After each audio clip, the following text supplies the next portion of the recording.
fierce, huge, extinct. When you hear these words, what's the very first animal that comes to your mind? It has to be a dinosaur, right? But what if we took dinosaurs completely out of the picture? What else can you think of? Maybe a giant crocodile, the megalodon, or an ice age mammoth. And that, right there, is the problem. When it comes to prehistoric megafauna, that's pretty much all most people have on their minds. In fact, if you just dig a little deeper into the paleontological data, you'll find that the giant monsters that have appeared throughout Earth's history are absolutely outrageous.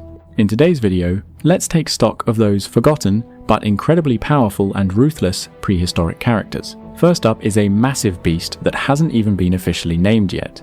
If you've actually heard of it, your paleontological trivia knowledge is fully maxed out, and you can just skip this part.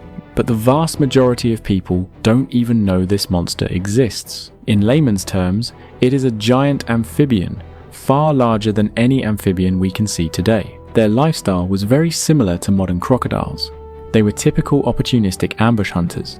How much prey they could eat depended entirely on how big they were. As long as they could swallow it, they would never let it go. For a long time, scientists thought these ancient amphibians were, at best, small to medium-sized, roughly the size of a large crocodile, but not truly giant creatures. That was until a broken riverbed fossil was dug up in South Africa. When scientists looked at the bones of its jaw, everyone was shocked. It was ridiculously huge, completely shattering our understanding of this amphibian lineage. Scientists compared this jawbone with other close relatives and finally came to a surprising conclusion.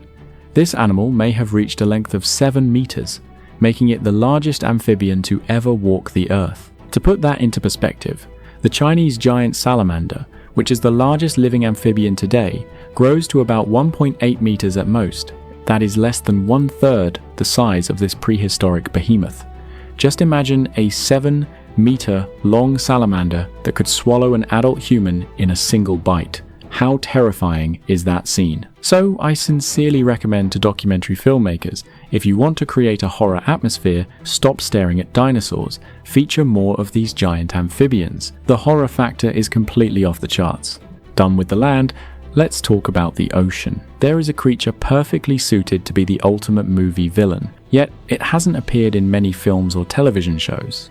We are talking about the Nothosaurus, sometimes romantically referred to as the Phantom Dragon. The Nothosaurus is a key member of the Sauropterygia family. During the Triassic period, these marine reptiles were as ubiquitous in the world's oceans as sharks are today. On the surface, they look a lot like the famous long-necked Plesiosaurs, but they are far less famous. A large part of the reason is that, in everyone's traditional impression, Nothosaurs weren't actually that big, usually only reaching about 2 meters in length. That just doesn't fit the profile of an ultimate movie villain. However, this view has been rapidly rewritten in recent years. In Triassic rock layers in China and Europe, scientists have continuously discovered the fossils of giant Nothosaurs, including massive skull fragments and terrifying teeth. Research revealed that there are species of Nothosaurs that could reach 7 meters in length, with bodies far thicker and more robust than any of their relatives. This completely broke everyone's perception of the species.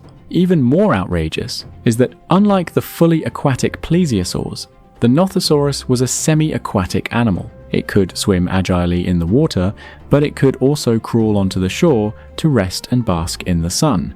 Just imagine that. You're taking a relaxing walk on the beach, and suddenly you see a vicious-looking predator, longer than a tiger shark, lying in the sun not far away. That kind of pressure makes my scalp tingle just thinking about it. Speaking of which, it's not hard to notice that a lot of the behemoths I just mentioned came from the Triassic period.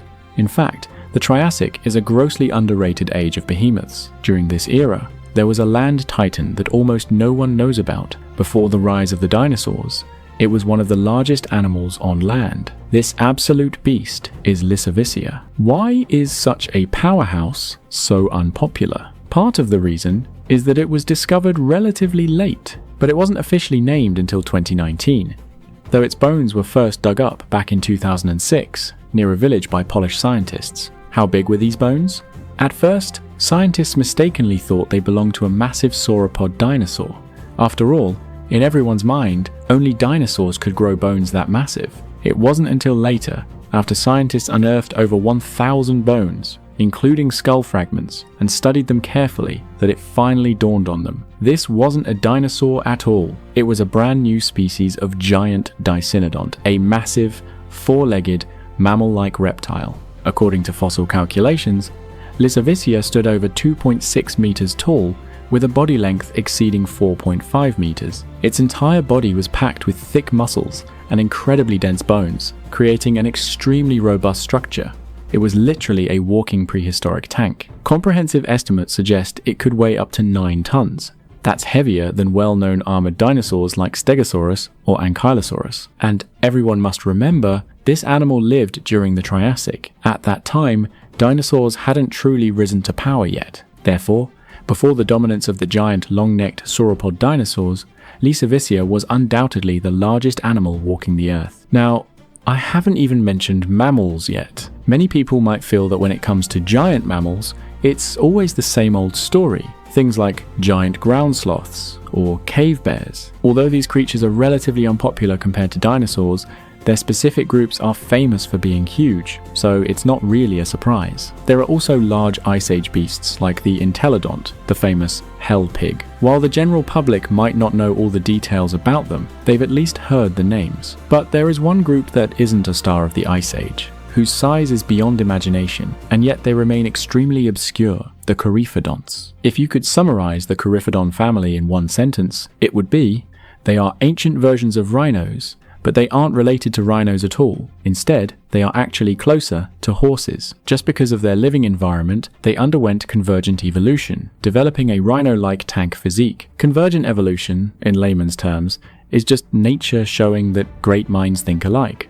Scientists who study Coryphodonts know that this family produced some absolute behemoths. For a long time, people thought the largest member of this family was the standard Coryphodon. Its shoulder height could reach 2.5 meters. It was more than 4.5 meters long, and it could weigh up to 5 tons. After the extinction of the dinosaurs, it was one of the very first terrestrial animals to reach the 5-ton weight class. In those days, an adult Coryphodon had very few natural predators. Plus, the iconic tusks in its mouth were full of deterrents. No predator would dare provoke it easily. But even crazier, that was probably not the size ceiling for this lineage.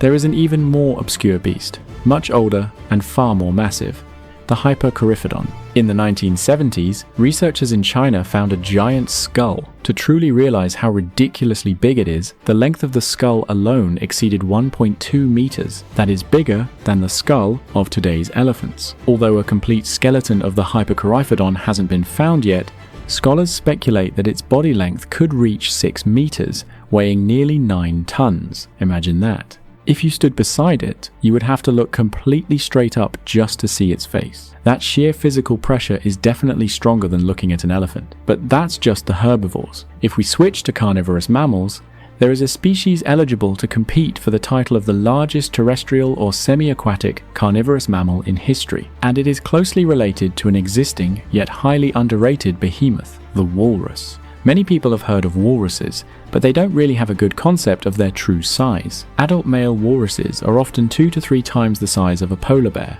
and their tusks can reach up to a meter long. But what you might not know is that the modern walrus is actually a little guy compared to its prehistoric relatives. It's almost not worth mentioning. In Earth's history, there was an extinct giant walrus that could easily crush all modern walruses, making it one of the largest apex predators ever. Its name is Pontolis magnus. To see it, we need to go back about 12 million years to the Miocene epoch. The ocean was much scarier back then than it is now. It wasn't just Megalodon ruling as the apex predator. There were also various giant predatory toothed whales, and Pontolis magnus was right there, standing on an equal footing with them as one of the top predators of its time. Pontolis magnus was over 4 meters long and could weigh up to 4 tons. That is roughly the weight of an adult male Asian elephant. The point is, it wasn't a peaceful elephant. It was a 4-ton walrus highly specialized for eating meat. Unlike modern walruses that survive by sifting through the mud for shellfish, Pontolis was an active, aggressive predator that hunted other large marine animals. If humans were around back then, it would definitely be a massive threat to us. One bite, and it could easily swallow a person whole. All of this tells us a simple truth. In our hearts, we all have our favorite prehistoric star behemoths, like the T-Rex, Megalodon, or the mammoth. But these superstars are not the only prehistoric giants. Throughout the billions of years of Earth's history, there are countless giant creatures that have been ignored and underestimated by us. They walked this Earth, left their footprints, ruled their own domains, and carved out their own legends. Did you hear that? That is not a ghost howl from a cheap horror movie. That is the unwilling roar of the prehistoric ocean from 240 million years ago. That is the phantom dragon, the Nothosaurus. The name sounds fantastic, but if you thought it looked majestic, you were dead wrong. This guy was an absolute biological chimera of the ancient seas. It had a relatively thin body, dragged around a long giraffe-like neck, and was topped with the head of a snake. If you saw it in reality, you would be scared out of sleep for a week. Why? Because this monster's teeth never actually fit inside its mouth. They were completely exposed. Imagine a 7-meter long Komodo dragon staring at you with rows of outward flaring, blood-stained teeth. Isn't that picture terrifying enough? But that's not even the scariest part. It wasn't just terrifying to look at. Its attack power was unbelievable. That long neck could suddenly strike out like a coiled spring. You might think you're standing at a safe distance, only to end up dead in its jaws a split second later. So, in an era before dinosaurs even truly evolved, what forced this creature to become such a bizarre nightmare? It all starts with the Permian mass extinction, the Great Dying. This apocalyptic event almost wiped out all life on Earth. A few cornered reptiles chose to abandon the land and dive into the ocean. These were the earliest ancestors of the Sauropterygia lineage. Why did these little guys run into the sea? The reason is simple. After the extinction event, the remaining living space on land was brutally competitive. The ocean became a safe haven with more food and fewer natural enemies, so they made a decision that defied their ancestors. They went to sea. But surviving in the ocean is no easy task. Remember, their original limbs were built for crawling on land. They didn't have flippers and they couldn't swim well. They were like dry ducks falling into the water.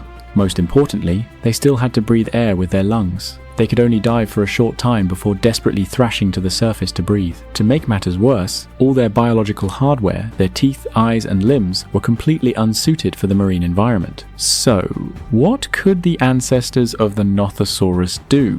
Evolve desperately. The first upgrades were the limbs. Their toes grew longer and thick webbing developed between them, much like the frog-like swimming fins we use today. This generated immense thrust when paddling. But they didn't completely lose their claws. Those sharp claws helped them grip the muddy seabed and hold on to slippery prey. In Liaoping, Yunnan, scientists actually found fossilized trackways of the Nothosaurus, clearly showing the drag marks of their front limbs punting along the seabed sediment. This proves that most of them lived in shallow coastal waters, about 1 to 5 meters deep. And they didn't dare venture into the deep sea. Why?